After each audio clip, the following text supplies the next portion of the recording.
What's up, everybody? Welcome back to the YouTube channel. I hope you're all well. I'm great, thank you for asking. The joke doesn't get old, does it? No, it does, it does. We're in Orpington today. We've got leg day with the BBC. All three of us are out in force today. Joe's late. Joe's obviously He's late. always late, Joe's and always he's the late. closest here as well. He literally lives 5 minutes down the Yeah, road. I know.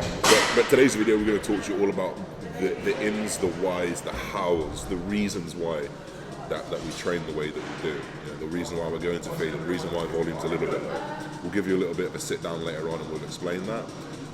But first you need to witness it. First you need to see how we train. And that's what you're about to see. Let's go. I am weak, but I don't accept that. I don't accept that I am what I am and that is what I'm doomed to be. I don't accept that. I'm fighting. I'm always fighting. I'm struggling and I'm scrapping and I'm kicking and clawing at those weaknesses to change them, to stop them. Some days I win. Some days I don't. But each and every day, I get back up and I move forward as I strive to be just a little bit better today than I was yesterday. Alright then guys, we are back from the gym. I didn't finish that the best way. That second hack squat set, for whatever reason, I was on the money with the connection to my quads. I don't know if any of you guys have just pushed through that excruciating pain that you get, because that's really where the shit happens, right? That's where the magic happens. And that lactate just hit me like a ton of bricks and I almost threw up. I was like shaking, I felt white, I was having heart palpitations because I just took it to the brink ultimately. Yeah, I actually did finish my leg press, which I didn't think I was going to do. I got 20 kilos up on both sides, so clearly I was fine. I was supposed to do some hamstrings at the end, but I just wasn't feeling good. And after the 25-minute drive home, like I feel much better now, but I was just churning, felt shaky, felt weak, and I wasn't ready for it. Anyway, we came back to a delivery. So this is from my supplement sponsor. I don't really talk about it loads on the channel.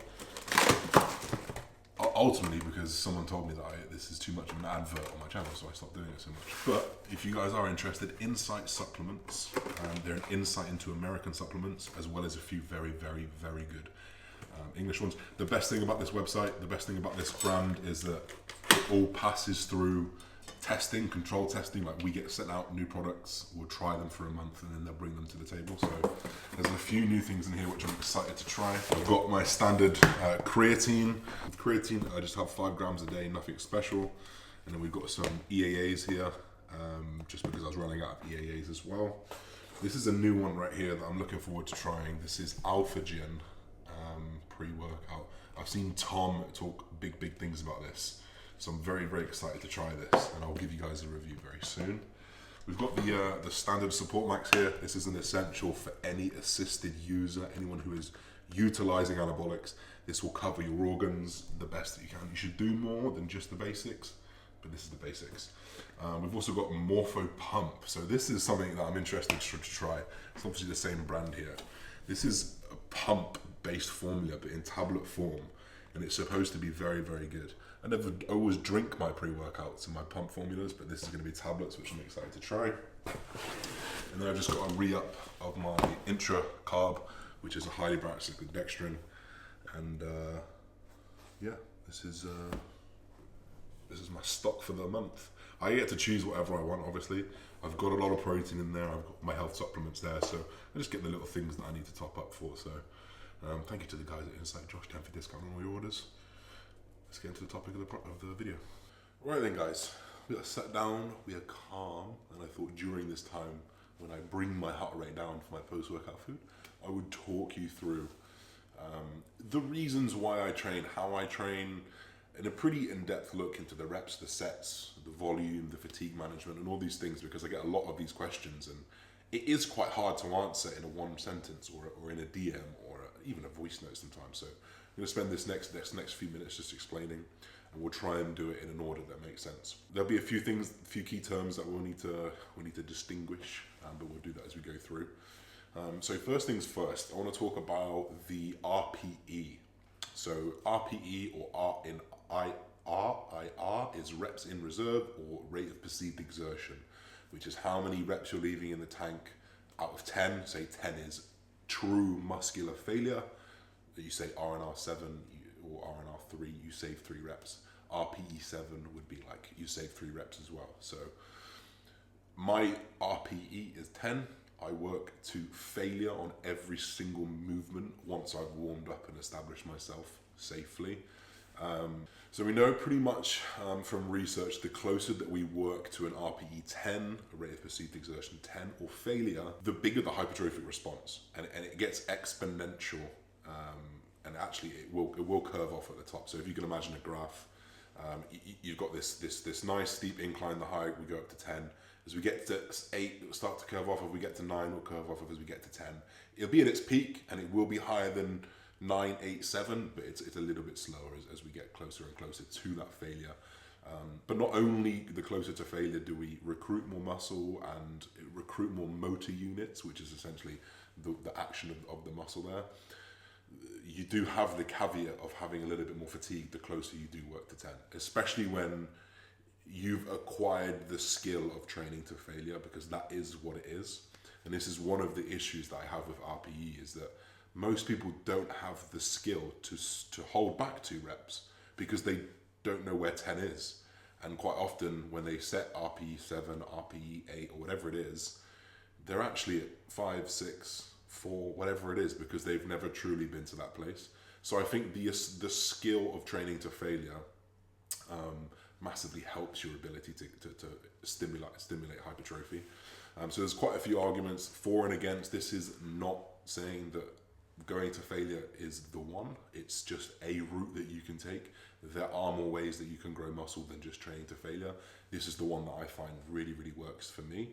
I think a big reason why it works for bodybuilders in general is because that mentality that bodybuilders seem to have, or tend to have, is very much an all-in type of vibe. And you have those people that just personality-wise suit training to failure. You know, you've got loose cannons in bodybuilding. You've got people who like to pour their emotions into the gym. It's our temple, it's our place to go and kind of just space out. So sometimes pushing your body to the absolute extreme is such a rewarding feeling.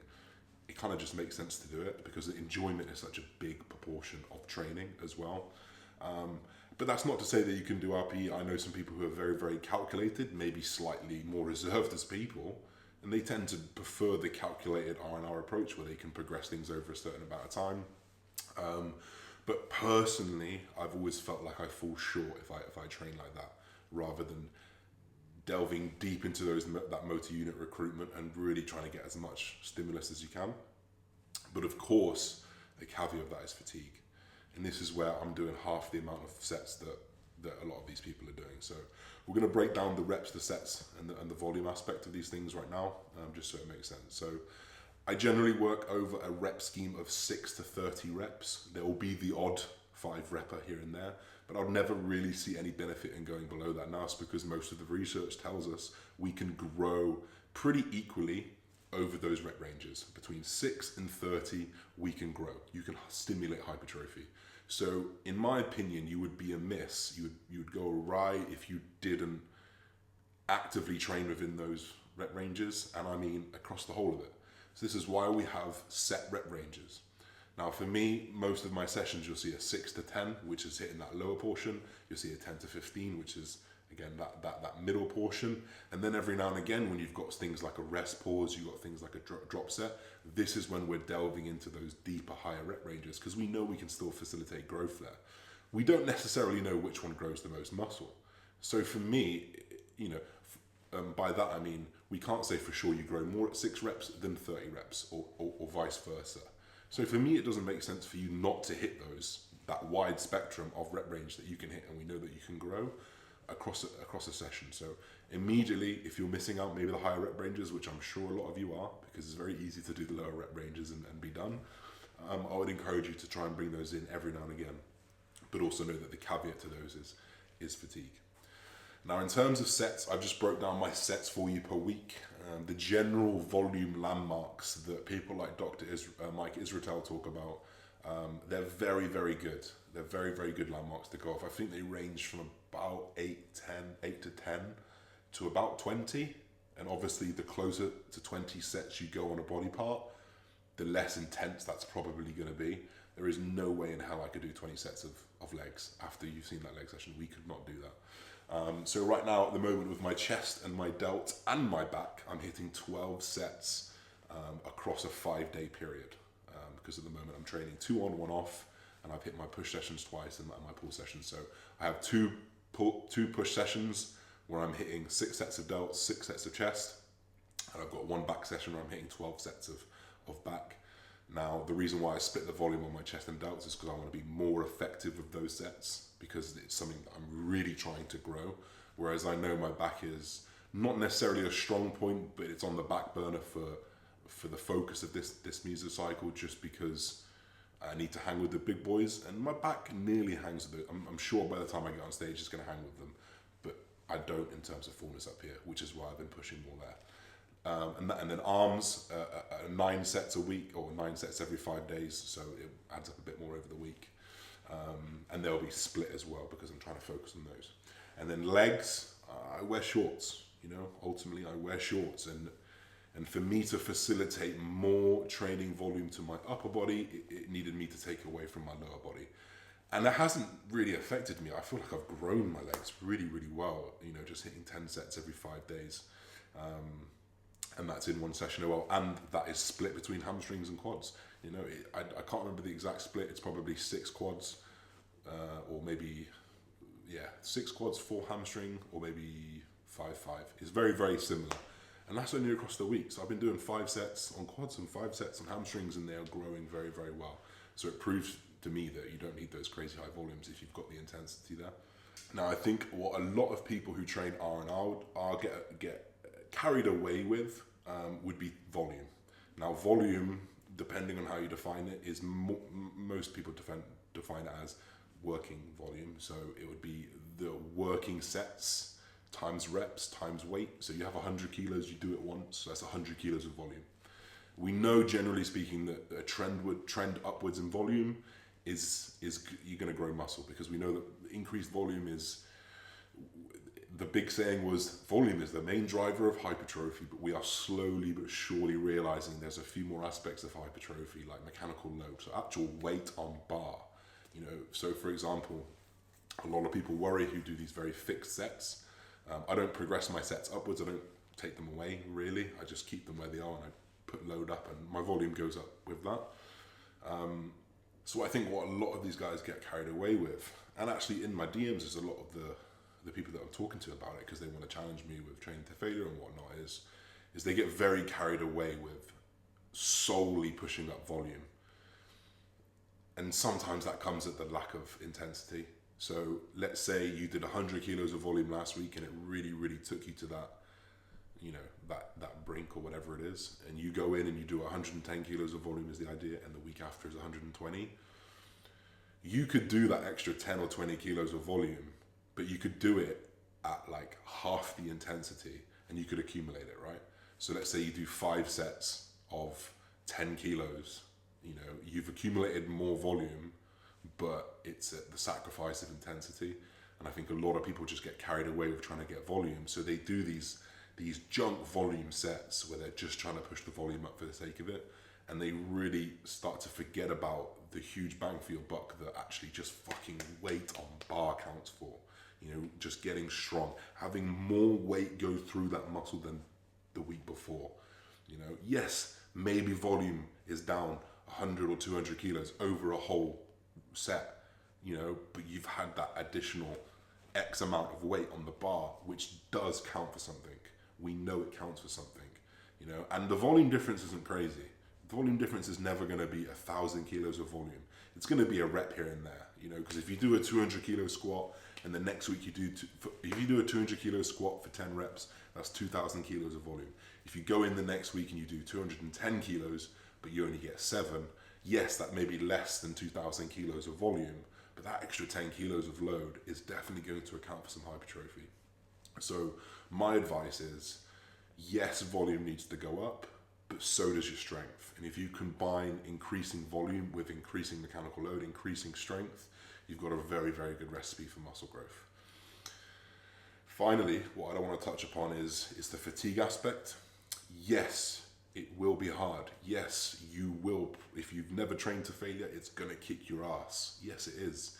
But we are adaptation machines. Our bodies, our central nervous systems are built to adapt to our environment. They're built to adapt to what the stimulus we're providing it. So you provide it enough intense stimulus, you get accustomed to that intense stimulus. You get better at training to failure. And me, I've trained like to failure for 3.5, 4 years with, touch wood, wherever it is. I haven't had a lifting injury because we stay accurate. You know, I would say that the camp of training to failure is training to muscular failure, not physical failure. Because we can, yes, you can fucking lift a deadlift up with a curved back and you get more reps, but you're compromising joint health, integrity in general of that joint. You're probably going to, you know, move that muscular tension to somewhere else because your body's trying to recruit as much as it can to get that weight up, and you start to slip away from safety to just reckless. I'm not saying that this is better, I'm just saying that I prefer training to failure.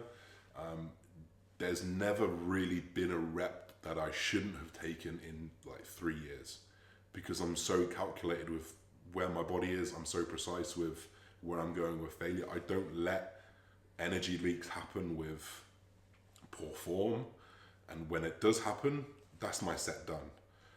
And yes, pushing to those 10 out of 10 failures will create big fatigue, but this is where we pull back on volume. This is why I've only got 9 to 12 sets. That's all it is, 9 to 12 sets every 5 days. So maybe it's on average, you know, 12, 13, 14 sets over the week. But those sets are working sets and they are to failure, and they are recruiting more muscle to failure. I am recruiting more muscle if I go to failure than if you save a couple reps. Does that mean it's going to grow more muscle? Not necessarily, but in my eyes, with the skill that is required to perform RPE to a high level, it makes much more sense to be training to failure for me. So that's where I'm going to leave it. There's going to be plenty of questions from that. There's going to be plenty of RPE warriors jumping on here, and that's fine.